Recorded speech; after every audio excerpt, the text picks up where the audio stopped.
All right, let's call the order of the Board of County Commissioners for Monday, September the 29th, 2025. Roll call. Commissioner Salee. Here. Commissioner Dunkerley. Here. Commissioner Sims. Here. First up, before we get going, I know a lot of people are here to speak with respect to Project Clydesdale. So there is a sign-up sheet up front. Looks like we've already got it started. So you know the routine. This is our second public hearing. So anybody interested in speaking or asking a question, we will limit those to 2 minutes, but we have a sign-up sheet right here. So I encourage you to come up. A couple of changes, or just really one change on the agenda. I'm going to bump up number 7, which is announcements, to now.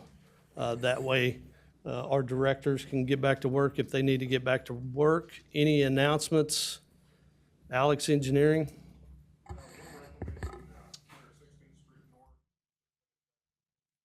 Up to, yes. New routine. Excuse me. Good morning. We're reclamating 116th Street this morning. Should be done with that this week, and then we'll let that sit and lock up. We're moving dirt for Expo next week, so that it's good timing for that. And then we're replacing a road class structure on 161st Street South in District 3 that failed. So that'll take a few weeks. So. Okay, very good. Right, Thank you, Alex. Sheriff, 11 days awesome. Any announcements? No, everything's going well. Okay, very good. HR, Kathy? Vacay, so no Kathy. Any other announcements from staff or directors? Very good. Next item on the agenda is going to be item number 3. This is a proclamation recognizing and proclaiming October 5th, 2025 as Vascular Access Specialty Day. I'll entertain a motion. Motion to approve. Second. Salee. Yes. Dunkerley. Yes. Sims. Yes. Secretary, read the proclamation. Whereas October 5th is chosen as the official day which commemorates the birthday of Suzanne Herbst, RN, founder of the Association for Vascular Access, originally BAVAN, in 1985 to support and promote the specialty of vascular access. Whereas greater than 90% of patients admitted to hospitals require some form of vascular access to receive life-saving treatments, and vascular access specialists played a critical role in treating patients during the COVID-19 pandemic. Whereas vascular access needs transitions through the continuum of care and are managed by specialists in all care settings, including outpatient, skilled nursing facilities, and home infusion. Whereas the vascular access specialist is educated and experienced in the specialty, providing exceptional vascular access insertion, care, and maintenance with the objective of promoting an optimal, proactive, and intentional approach to preserve vasculature, improve clinical outcomes, enhance patient safety, and educate all stakeholders. Whereas clinicians who specialize and are certified in vascular access are an integral part of the healthcare systems and keep patients safe from catheter complications, improve patient comfort and satisfaction. Now, therefore, the Board of County Commissioners of the County of Tulsa, Oklahoma, does hereby recognize and do hereby proclaim October 5th, 2025 as Vascular Access Specialty Day. Proclaim this 29th day of September, 2025. Outstanding. I'm glad you read that, Secretary. You did a great job. Anyone here that we can present the proclamation to? It looks like we have some nurses on the background. So anybody here, please come up. We'd love to get our picture to you and present this proclamation to you. Congratulations.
All right, next item on the agenda is going to be the minutes for the Board of County Commissioners meeting September 22nd, 2025. Move to approve.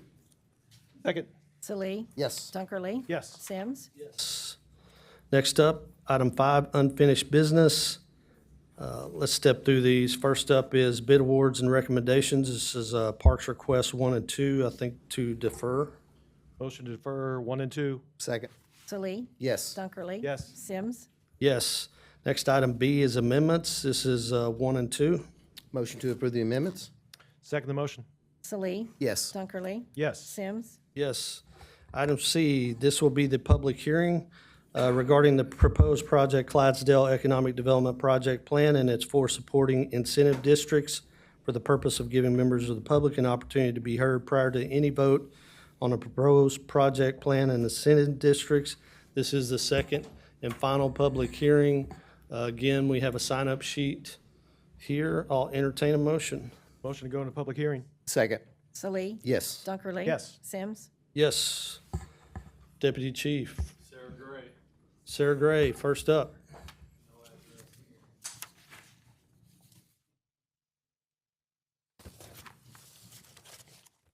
Welcome, Sarah. Again, we have a number of people to ask questions, so we'll try to limit it to 2 minutes. Thank you. Good morning. Good morning. Name and address. So I worked with a number of business managers who represent several thousand skilled laborers in the area.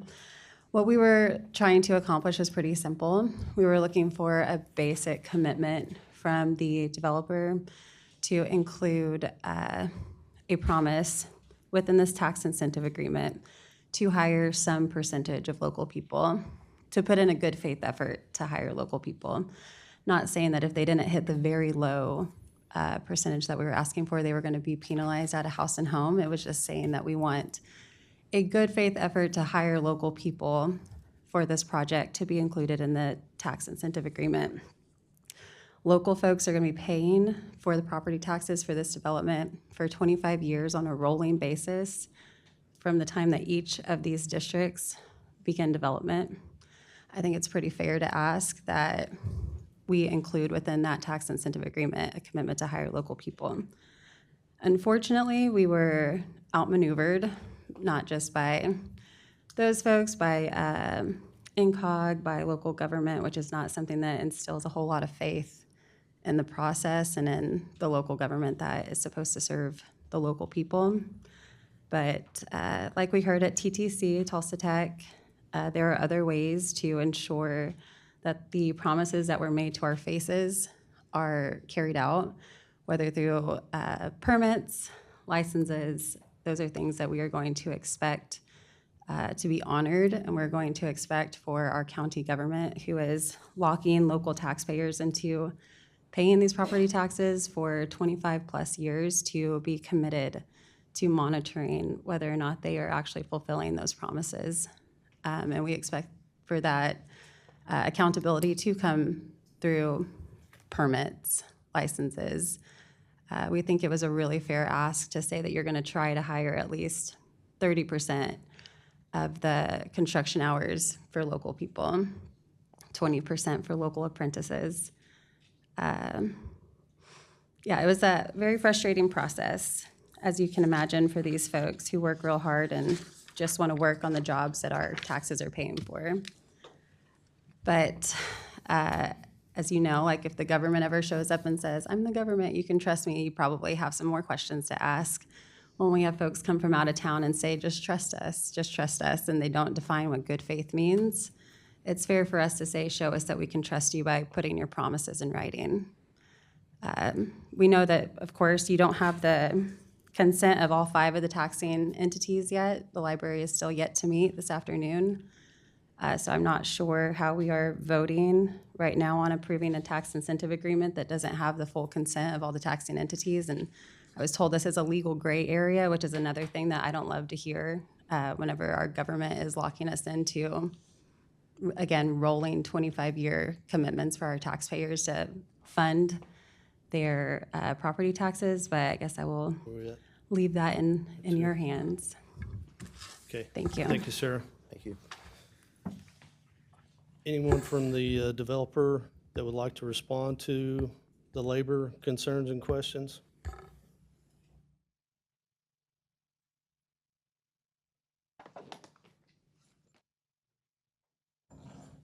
Good morning. Good morning. Taylor Brown, 212 Sunset Drive, Tulsa, Oklahoma. I am the the director of delivery for Tulsa for the developer. I would just like to speak a little bit to ongoing conversations that we have had with Sarah and her local labor business managers. We did meet with them last week. I feel like we had a very productive conversation. We heard their requests. We made an expeditious effort to memorialize those to our best ability in our MOU, which we have drafted and sent to them Tuesday last week, to which we've received no comments. We have made promises or our commitments to meeting as best we can local hiring to commercially best efforts. So I do believe that we're doing everything in our ability to meet those requirements or those requests and still maintain what we need to do to deliver the job to the client. Taylor, with respect to the percentages announced, is there a reason why you can't commit to those, to the 30 and 20%? I think that we don't want to get into a position where we are putting ourselves at commercial risk of not being able to deliver without a guarantee of what the market can deliver as far as labor. There's lots of other projects that are going on in this metroplex that are also going to require a lot of skilled labor. That said, we have committed to open houses. We've committed to working with approved apprenticeship programs, everything that we can do that's commercially reasonable to hit those. And just so that it is outlined and noted, as we have gone out and done initial market research and participation with pre-bid solicitations, trying to understand what the market can yield, we are seeing percentages in excess of that in percentages of construction dollars. I don't have the metrics on hours. Okay, very good. Any questions for Taylor from the commissioners? Okay, thank you. Yep, I can concur. I know it, from day one, the committee certainly voiced their interest in making sure we hire local. Andy McMillan with Cherokee Nation is on that committee as well, and that Native American hire was certainly important to the region, as in every qualified worker. We want local workers from Tulsa, Oklahoma, from the state of Oklahoma, period. And that was voiced many times to the builder. Very good. Thank you, Commissioner. All right, Deputy Chief, next up. Jeremy Griffin.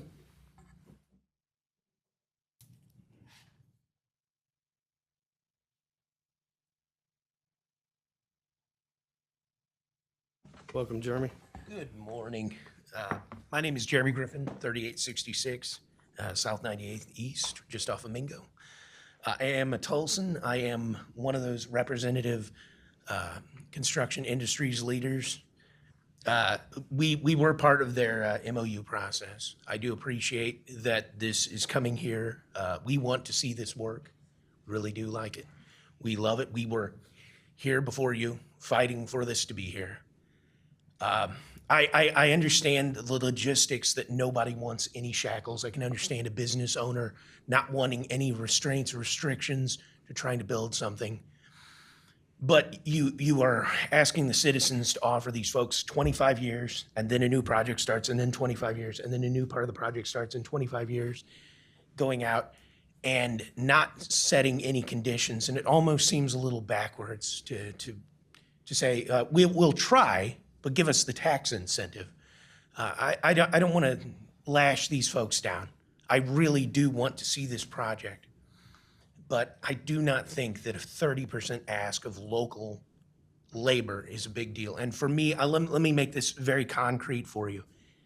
If the lash that they're worried about being tied to is that they want to lower the wage structure so they can bring in somebody from Arkansas who wants to work at half of my wage rate, and they suppress the wage rate of your people in Tulsa. When I go to negotiate a contract with my contractors, I'm not just negotiating my wage structure. I'm setting a wage structure for electricians all across our entire side of the state. And so if they suppress my wages by bringing in outside help, by not committing to any tiny bit, any fractal bit, they suppress all of them. And that begins a reaction of other people who cannot compete, other locals, other people who are signing contracts that cannot compete with that. I'll keep my minutes short. Thank you. I appreciate you. Thank you, Jeremy. Any comments from the commissioners or questions in relation to that? Developer want to comment? I mean, from what I've seen with my experiences is we have such a shortage in the workforce right now, Jeremy. A lot of these jobs, I think we heard it in the first round in Ohio, we've got individuals making upwards of $300,000. So agree over the long term, you know, that hopefully that wage gap is going to get filled and we're going to grow that workforce to where we do have the ability to bring those wages at least down a little bit. When you talk about 300,000, that's a heck of a wage for your electricians, but totally understand. Any other comments? Very good. Next up, Deputy Chief. J.J. Dawson.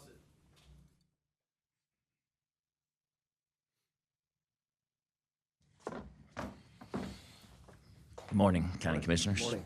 I'm here to speak on behalf of the City of Owasso, and we've worked for many months with the developer, who has been over backwards in good faith effort to make connections in the community, whether it be businesses, schools, us as the City of Owasso, who won't be a direct beneficiary, but will significantly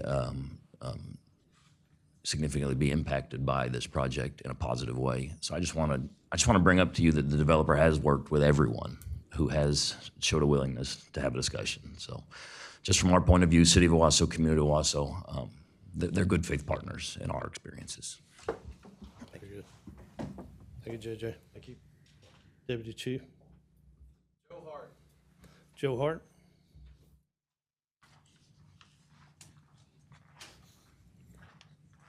Welcome, Joe.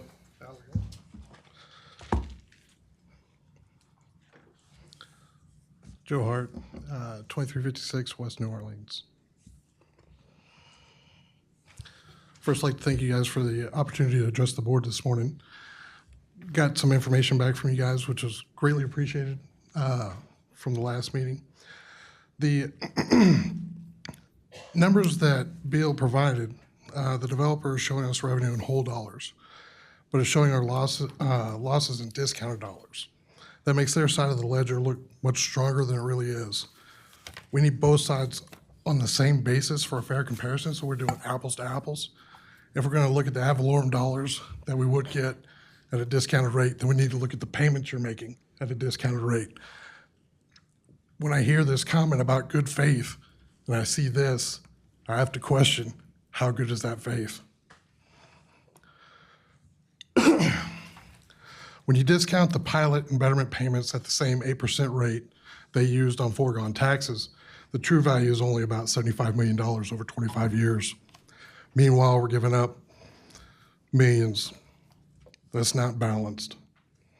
Other cities and counties are offering 10 to 15 years, sometimes 85% instead of 100%.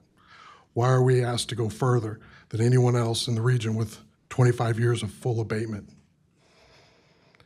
The betterment payments only applies to phase one. If this developer truly values Tulsa County, why not require similar contributions for every phase? And yes, there are economic spinoffs, and companies like Aon and GreenAc are growing because of the data center industry, but those benefits will come no matter which project lands here. We don't need to over-subsidize one developer to see that growth. When the developer says they won't build without this package, but we have leverage. More projects are already in the pipeline. We're seeing data centers going up all over the place. If we set this precedent now, where does that put us for every future project that we're trying to negotiate on? We can't box ourselves in. This isn't just about tax abatements. Our residents could also see their power bills going up under the new CWIP law. PSO just Friday announced that they would like to get a rate increase because they don't have capacity to provide power. Yet, when they came to talk about the zoning, they told us they had plenty. So we're starting to see some questions here of how much this is really going to cost the Tulsa County taxpayer. Now, additionally, the developer already qualifies for state sales tax exemptions on all their equipment because of a state law. They're not walking away empty-handed if we negotiate tougher. The state is already helping them. They're asking us to layer the most generous local deal in the region on top of that. I just urge you to ask, is this truly the best deal Tulsa County can negotiate? Or are we giving away too much in today's dollars and setting a precedent that will hurt us long-term? I'd like to also say that I agree with them. I think it's a reasonable ask to ensure that they hire 30%. They cited that they didn't know what the market would be. Well, let's say that we put that into the language to accommodate that concern and eliminate it and still say you need to hire 30% of local people. It makes more sense because then that investment that they're saying they're making does truly come here, not just anywhere else, hiring local workers. That's all I've got. Okay, very good. Thank you, Joe. Thank you. Any comments from the developer with respect to the present value? I think that's what Joe was saying, the true value. Couple speakers. Jeff, do you want to? I'm not with the developer. Obviously, Jeff Saban with the Saban. Center for Economic Development Law, 301 North Harvey in Oklahoma City. We're representing INCOG and representing the county's interest in this project. The projections that the developer had included last week in their response back included a spreadsheet that we had put together for INCOG that had present value calculations and a present value comparison between our projected taxes and the pilot payment obligations. So we have a present value calculation of the difference in receipt of revenues based on each. That was based on our own assumptions, including on the valuation data. That did not come directly from Beal. The numbers on the present value calculation came directly from Beal. So. Okay.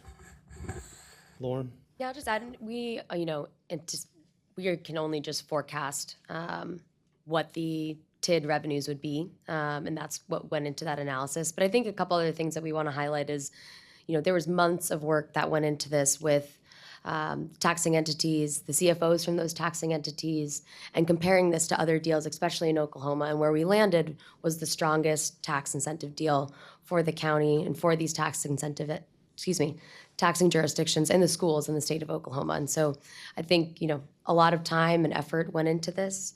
25 years is the sort of the base for all hyperscale projects like this in the state of Oklahoma. There's none that are less than 25 years. And that is, just is consistent with the Local Development Act. So it's hard to compare other states. It's not quite apples to apples. Any questions from the commissioners? Lauren, when we saw the side-by-side comparison, obviously we were presented with an average of, value per square footage. This was definitely the highest when it came to those incentive plans. It looked like there was a number of factors, including the investment, I think the abatement, the term, the square footage, the number of phases, community, investment, and the pilot. Am I correct? Is there anything else that we're missing that was included in kind of the factors that were evaluated? Okay. Very good. Deputy Chief. Justin McLaughlin.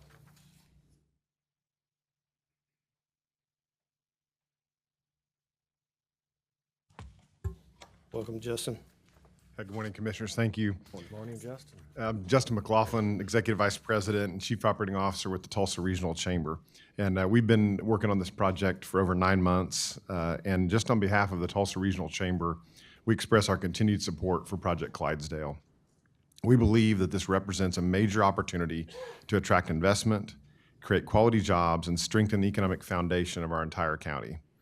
This project is designed not only to stimulate growth, but also to position our region as a competitive hub for advanced technology and innovation. The data center has already demonstrated how powerfully it can drive local business growth. Kelvion has over 600 employees, and they recently expanded at the Port of Tulsa and the Tulsa Commerce Park to meet demand for air-cooled heat exchangers, which serves the data center industry. Crusoe Energy, that's located here the last couple of years, already hired 150 people within the past year and plans to add up 200 more, and they manufacture switchgear and electrical components for data centers. Faith Technologies provides electrical installation, engineering, critical power solutions, and system integration with data centers as a major customer. Fleming Construction is active in multiple data center projects. Likewise, Manhattan Construction is also busy with a lot of large-scale data center projects. Greenheck, which is we recruited here about 7 or 8 years ago, has over 700 employees, and they manufacture air movement control and air conditioning products that are used in data centers. Aon, one of our huge employers here, a major HVAC and air movement equipment manufacturer, also serves data centers. Hayden Industrial, with 80 employees, builds heat exchangers and is growing alongside the data center industry. Project Clydesdale will help deepen these benefits, multiplying opportunities for suppliers, contractors, skilled workers across the Tulsa region. The tax incentive district that accompanies Project Clydesdale is critical to our community. The proposed TID has been thoughtfully created to prop up the taxing entities to ensure that they're well-funded and set up to thrive for years to come. When those taxing entities, the Owasso Public Schools, Tulsa Tech, Tulsa Community College, Tulsa City County Library, Tulsa County, and the Tulsa County Health Department are all set up for success, and a positive ripple effect touches the entire public. As a chamber, we're in tune with economic development efforts across the United States, and we simply can affirm that if this incentive doesn't pass, the project will simply pack up and go to another community elsewhere. The payment in lieu of taxes provides direct, reliable funding to Owasso Public Schools. Our public schools are the foundation of the region's future workforce, and this mechanism ensures that they receive substantial increases in resource. If Clydesdale executes all 4 phases of this project, Owasso Public Schools receive an annual average of an additional $4 million that they're not receiving today. By approving this TID, decision makers are not only enabling landmark data center investment, but making a lasting commitment to strong public education and the well-being of our entire region. And I want to thank you all for the opportunity to speak today and our strong support of this project from the Tulsa Regional Chamber. Thank you. Very good. Thank you, Justin. Any discussion from the commissioners? Deputy Chief? Alicia Russell? Would it be a problem if I just stood up? No, that'd be fine, Alicia.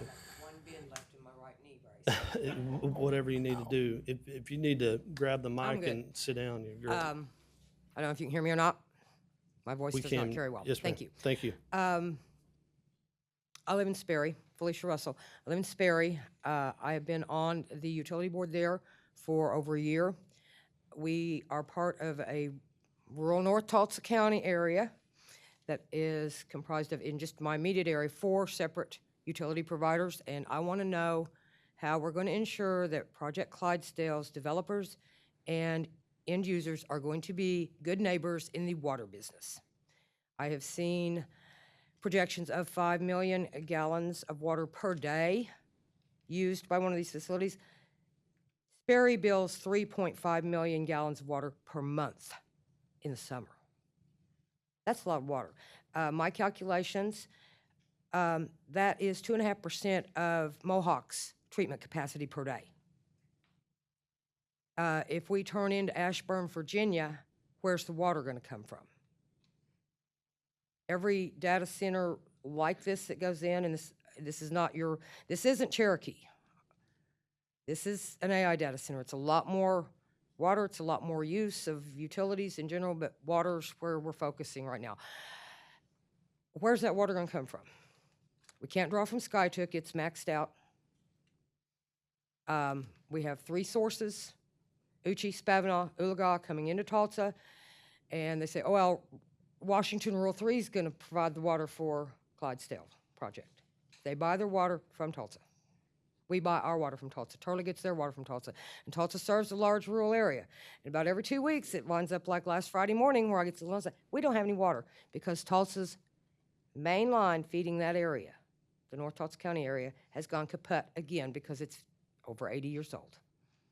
This happens on a regular basis. They're not taking care of their long-term clients. So is all the effort from Tulsa Water going to go towards attracting, maintaining AI data centers while we're all sitting there going, get the shovel, we got to dig it up again. Yeah, Felicia, these are great questions, and we actually had a public hearing when we were looking at the zoning on this, and we had the engineers from the city of Tulsa for the wastewater and the water facility. This is actually a 40-inch line that's directly to this facility. It runs through, if I'm right, about 1.5 miles of rural water district number 3's property. They're really spending nothing on the construction of the line, but they're putting a 30% surcharge for every gallon of water that passes through that line that they can use to help build out that rural water system. So this is going to benefit the rural water district customers tremendously. Like I said, this line's just passing through their district, and they're adding a 30% upcharge. So this was addressed by a lot of the engineers that were there. They assured us that the capacity within the city of Tulsa's water system and the wastewater facility is more than capable of, supplying this facility and dealing with the wastewater that would be coming from it. So these questions were asked. They're great questions, and we had the engineers to answer those questions. What about the next one? The next, hey, that's up to them. We can only consider the applications as they come before us. But thank you, Felicia. Appreciate it. Deputy Chief? Mr. Chair, I'm sorry. 1 second. Mr. Chair, Yes. is there anybody from the developers that can speak to the concerns? Or City of briefly? Tulsa? Briefly. I didn't see Joan, but Lauren, if you want to comment. Oh, Joan. there's Joan. Joan, you want to come up? And she was the star of the zoning. Joan, I think you took most of the questions. Good morning. Joan Gosvick, City of Tulsa, Water and Sewer Department, Utility Planning. Thank you, Commissioner. I guess I would just add to the questions, and we talked a lot about this during the zoning hearing, but the Tulsa Metropolitan Utility Authority does comprehensive planning. And the system is set up to serve not just residential customers, but commercial customers, industrial customers, our master meter customers. I don't know where the particular break is that's causing the problem. I'd be more than willing to look into that, whether it's a Tulsa line or a Turley Water District line, a Washington Rural Water District 3 line that needs to be repaired. But the City of Tulsa has evaluated the request for this data center. We currently have capacity, both raw water and treated water, and the infrastructure to serve it. And when the next data center comes along, we will do the same evaluation. It's possible that there are some areas that we will be able to serve. There are other areas where we may not have the infrastructure to serve them without improvements. Just as we look at cost of service, is we use a rate model. So each customer class is allocated those assets that are needed to serve their class, that class of customers, and rates are based on cost of service.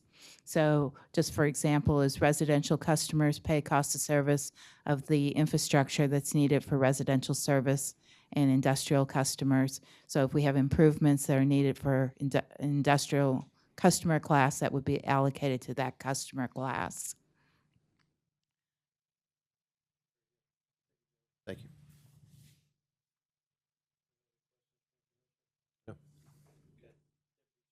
Chelsea Fury.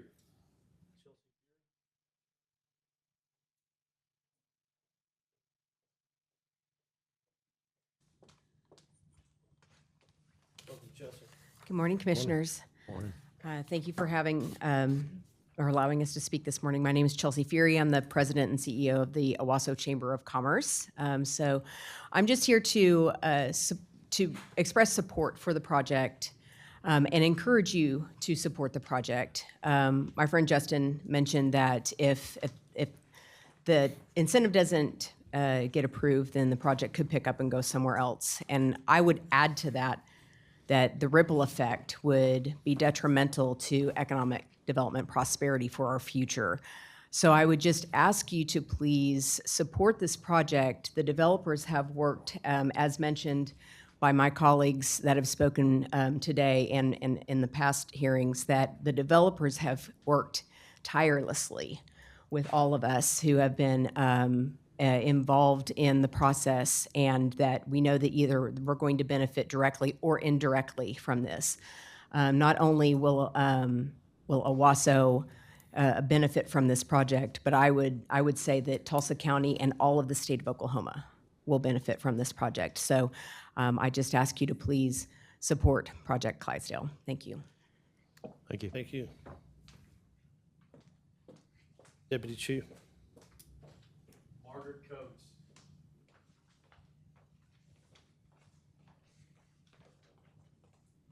Welcome, Margaret.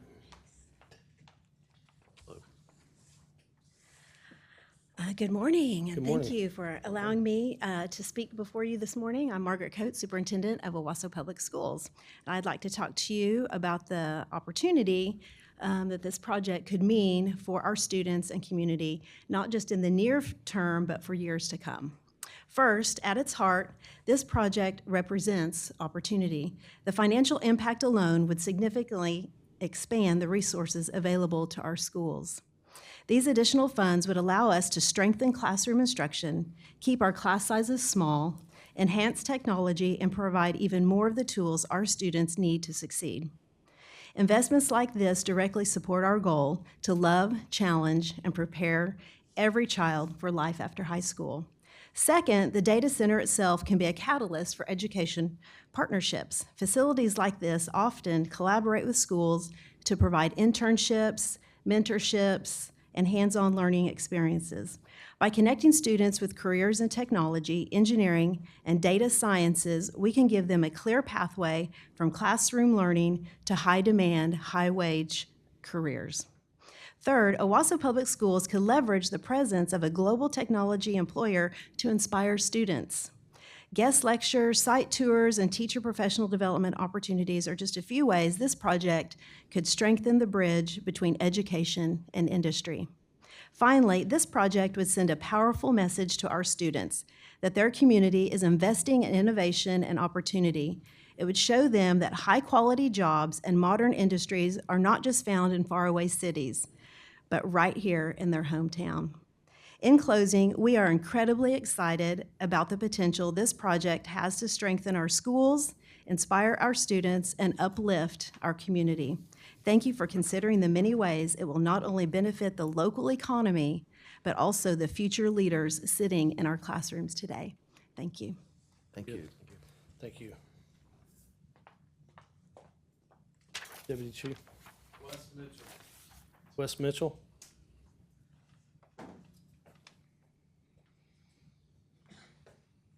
Good morning. Welcome, Wes. Thank you, Commissioners, for taking the time, excuse me, to listen to me. I'm here to support the project. I was one of the members of the committee that was assembled to review this process, work with the developer and all of the local agencies. We unanimously approved this project as a committee, and the reason I was asked to be on the committee is because I have 30 years in the IT sector, 20 years of that retired from running the data center as a crow flies, which is only a mile away from the one we're talking about. That's twice the size of the one that we're talking about. And I was the first recipient of a TID. So that experience allowed me to be behind the scenes, look at data and fact, not conjecture or what ifs. So I just want to support the project, tell you it is we got the best deal in the state, which is one of our goals for the taxing authorities as well as the community. And I agree with Dr. Coates. These facilities, not only, when I talked to my friend David Stewart up in Mid-America, the impact of the facility on the community far exponentially exceeds what was written down in the contract. So with that, I'll open it up to any questions for you all. Very good. Thank you, Wes. Any questions for Mr. Mitchell? Wes, you also have a history in workforce development.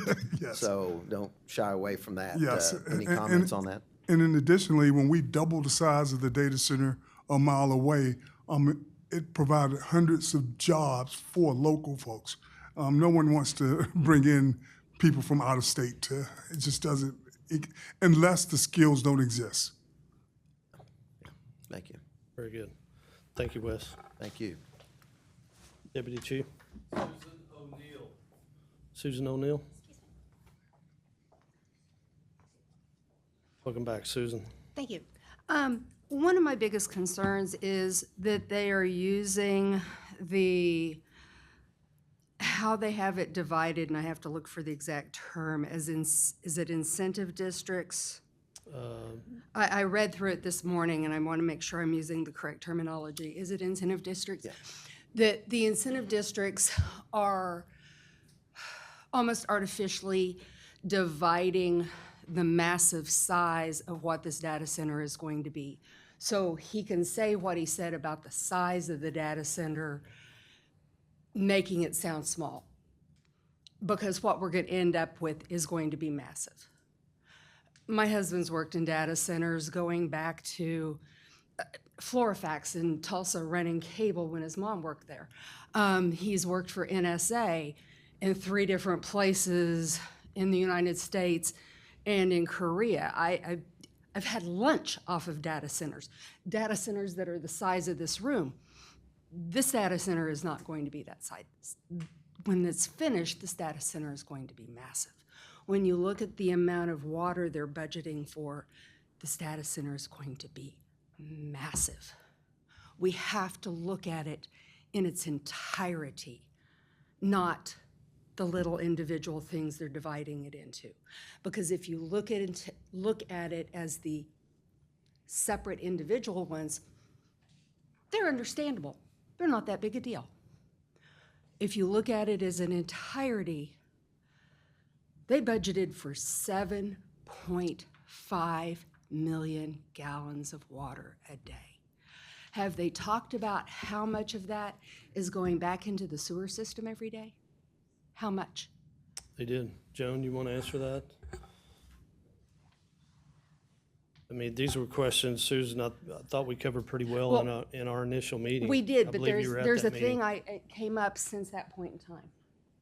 We have, so the city of Tulsa, the Project Clydesdale has provided all of their information to the city of Tulsa. The city of Tulsa has reviewed the water usage, and we've reviewed the return factor. Cooling water, a lot of water is not returned, so it's just it's a portion of the water that's returned to the sewer system. So you know the overall water usage. It's about 50% that will ultimately be returned. We have evaluated the capacity of the wastewater treatment plant, of the system, of the infrastructure, and the project will, if there are infrastructure upgrades, the project will contribute to those infrastructure upgrades. Okay, here is where my question is, because I was reviewing a number of different data centers. My master's degree is in library media and information technology, so I scanned a vast number of different data centers and how they've approached and affected different communities. What is going to be the effect of the amount of water that evaporates into the community? That data center lies in an area where we already have tornadoes going through. We recently had a tornado that went through that area that did not show up on the weather. There were no warnings about it as it took off through that area. You're nodding your head because this is your district. Yeah. We know this happened. We have tornadoes, and especially with the addition of Highway 20 and how it was cut through, we're having more and more tornadoes cut through this area. What is going to be the effect as a microclimate when you add that much more humidity to our climate on a daily basis, especially during the summer and through the tornado season? Has that been evaluated by the city, the project bringing it in, that's one of the things that wasn't touched on when we did the earlier evaluation. I wasn't able to make the meeting on the 15th. You told me about it when we were at the 4-H banquet. But going through all of the different places this affects, with us being Tornado Alley, with the changes to our environment through that section of Tulsa County and into Rogers County, I think that needs to have a study or more evaluation put into it, because that is a very large amount of humidity put daily into, because we're starting to have high temperatures starting in sometimes into March, where that evaporation is going to make vast differences on what that environment is like. And microclimates do make a difference in the way the going from Turley into that part of Tulsa County and across. I think it needs to have studies. Thank you, Susan. I know that was, we definitely had the environmental concerns with ODEQ and the Fish and Wildlife people that were in those original meetings. They did discuss that. What I would say, Susan, that's part of the permit. You know, those regulations are set by the federal government. To qualify for their air permit, they have to meet those guidelines and restrictions, and that's the most stringent we have. So what the experts told us is they absolutely have to comply with those regulations. So if those need to be changed, then I would say reach out to your state delegation, reach out to your federal delegation. If you feel like there's additional restrictions we need to put in place with respect to the microclimates you mentioned, I would say that would be the best place to start.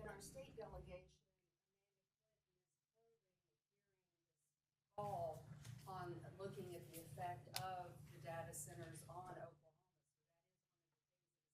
Good. But that's happening later this fall. Yeah, I think that's what probably needs to happen. Thank you, Susan. You all are voting before that point in time. Well, we can only vote with respect to the current regulations.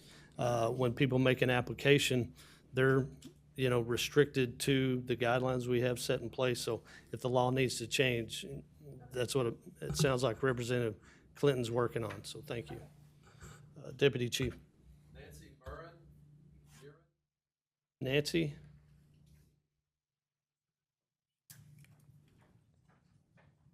Welcome, Nancy. It's Moran. Moran? Yeah, that's okay. Thank you.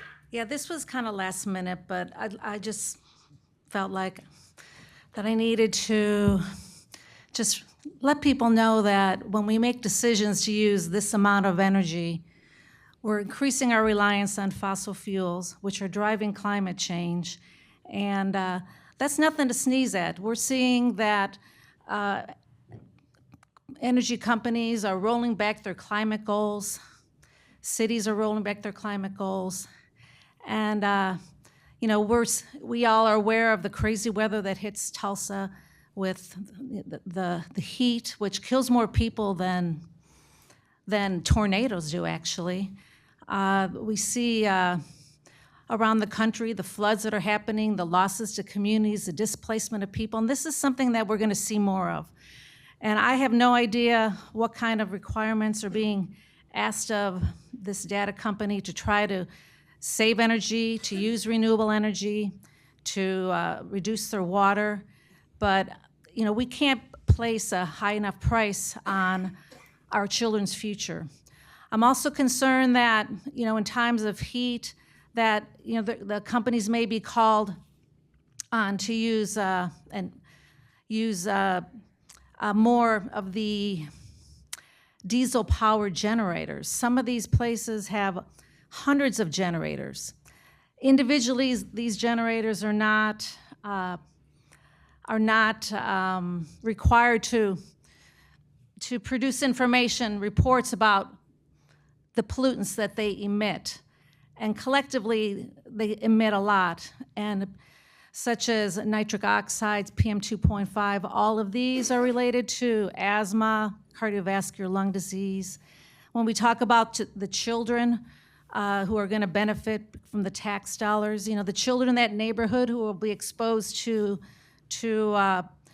diesel pollution will be at risk for learning disabilities. Pregnant women will be at risk for preterm labor and maternal health. We can't separate ourselves from the environment. When we pollute the air, we pollute ourselves, we pollute children. So I'm just concerned that, this sounds like it's gonna go forward, but I want you to consider that we can't keep pumping out these greenhouse gases without consequence. And that it may come to the time that we find that, future generations will ask, what were you thinking about all that water? We're growing in population, we're growing in use, we're growing in droughts. Nancy, do you have a question? That is it. I just didn't want to let that go unsaid, that you are signing the papers to hurt our kids' futures and the livability of this planet. Thank you. Thank you, Nancy. I disagree with that. We're signing to hurt our kids' future. I think from a perspective of bringing good-paying jobs and investment to our state in the amount of $2 billion, I would say that's very much going to go towards these kids' future. And I think we just listened to the Owasso superintendent talk about the benefit to our school district. With respect to your concerns, these were brought up in the original zoning case. I disagree. I think the DEQ professionals. Thank you, Nancy. Thank you. Thank you. Deputy Chief? That's it? Any other questions? That'll entertain a motion. Motion to go back into regular session. Second. Salee, Yes. Dunkerley, Yes. Sims. Yes. Next item on the, Mr. Chair, just you bet, real Commissioner. quickly, this item is going to be discussed a little bit further in the agenda per agenda regulations. That's I right. just want to let people know that. Yeah, action will be discussed. I think that's what the commissioner is saying. Next item on the agenda, action items. A, request for approval. We have 1 through 8 here. If there's no questions, I'll entertain a motion. Motion to approve. Second. Salee, Yes. Dunkerley, Yes. Sims. Yes. Item B, request to accept and file City of Bigsby Annual Report for Tax Increment Finance Districts 1, 2, 3, and 4. Move approval. Second. Accept and file. Move to approve, accept, and file. Second. Salee, Yes. Dunkerley, Yes. Sims. Yes. Item C, resolutions. Let's step through these. First up, we have Board of County Commissioners approving and adopting the Project Clydesdale Economic Development Project Plan pursuant to the Oklahoma Local Development Act. Any further discussion from the commissioners with respect to this project or the tax incentive district?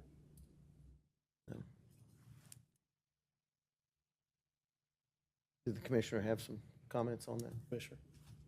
No, I do not. Okay. Entertain a motion to approve? I will entertain one. Is that a motion to approve? Yes. Second. Salee, Yes. Dunkerley, Before I vote, I'm just going to say very briefly, it's a complex proposal. A lot of work's been put into it. A lot of different people weighed in. There's pluses and minuses to this project, in my opinion. For sure, there's beneficiaries. We've heard from them. School district, water district, the rural water district, power system, city of Owasso. So there's some community partners that are strongly in favor of this. I recognize that. That's on the plus side. Minus side, I think that we could do better. We could do better with community investment, community improvement investment. I share the concerns of the labor and local labor. I think that's very, very important. Having said that, project's in District 1. District 1 supports it. My vote's yes. Salee, Yes. Dunkerley, Yes. Sims. Yes, and I just want to thank everybody involved here, developer, all the different engineers and entities that came forward to answer questions. Joan, really grateful to you, but most importantly to the constituents, to the public that got out and advocated for additional information to really vet this project. I think it says a lot about Tulsa, Oklahoma. I think it sets a standard for these projects when they're going to come here. They're going to be asked tough questions, and they better have the right answers. This developer reached out early on with our tribal partners as well as our city and county partners. Through the committee, you have members of the public and these different taxing entities that get involved in the process. It is difficult, and I think any negotiation, you would like to have more. I think this is a tremendous investment for the local economy, but for the state economy. You know, for those of us that grew up in the oil boom and bust days, I remember when our economy was totally beholden to the oil and gas. And I saw a lot of, you know, small farmers that had to go out of business because they used their labor jobs to supplement that in oil and gas. And when those jobs went away, so did the local farms. We have worked a long time at the state level, I think at the local level, to really diversify our economy, to capture opportunities like this. And one thing we do have is resources. That's something we enhanced when I served at the state level to make sure when we marketed to these companies that were looking to relocate here. And so I'm grateful that we have companies that are willing to look and make this kind of investment.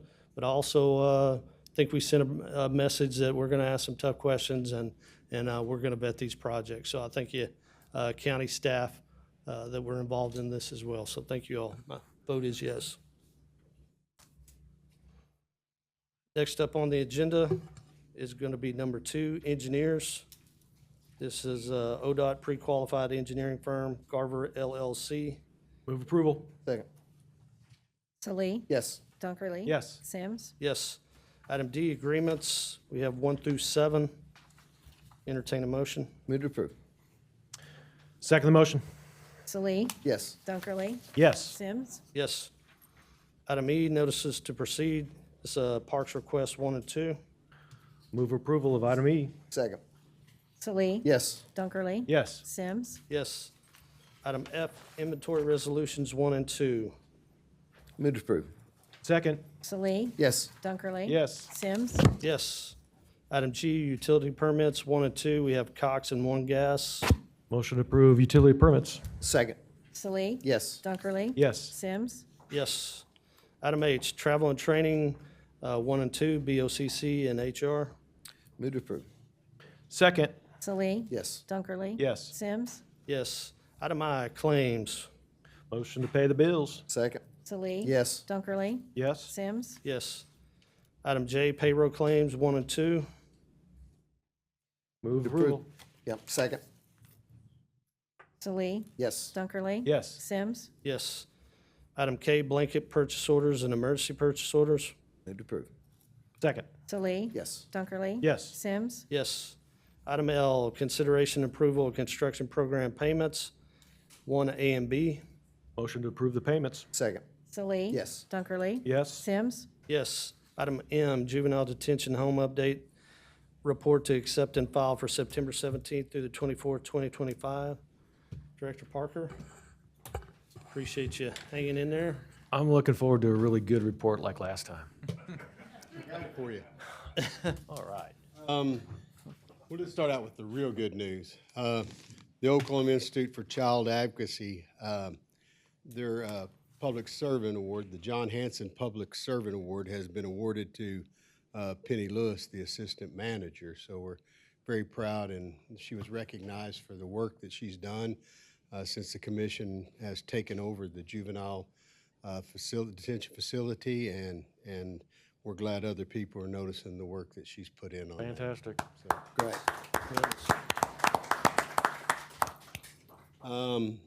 Also, some more good news. The mental health team that we've put together is now doing family therapy out of the juvenile detention. So we had 3 good sessions last week, and we look to continue to expand on that as well.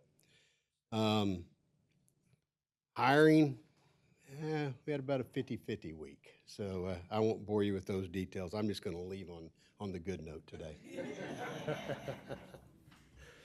Thank you, Director. Motion to accept and file. Second. Salee. Yes. Dunkerley. Yes. Sims. Yes. Seeing no further business, no new business, entertain a motion to adjourn. So moved. Second. Salee. Yes. Dunkerley. Yes. Sims. Yes.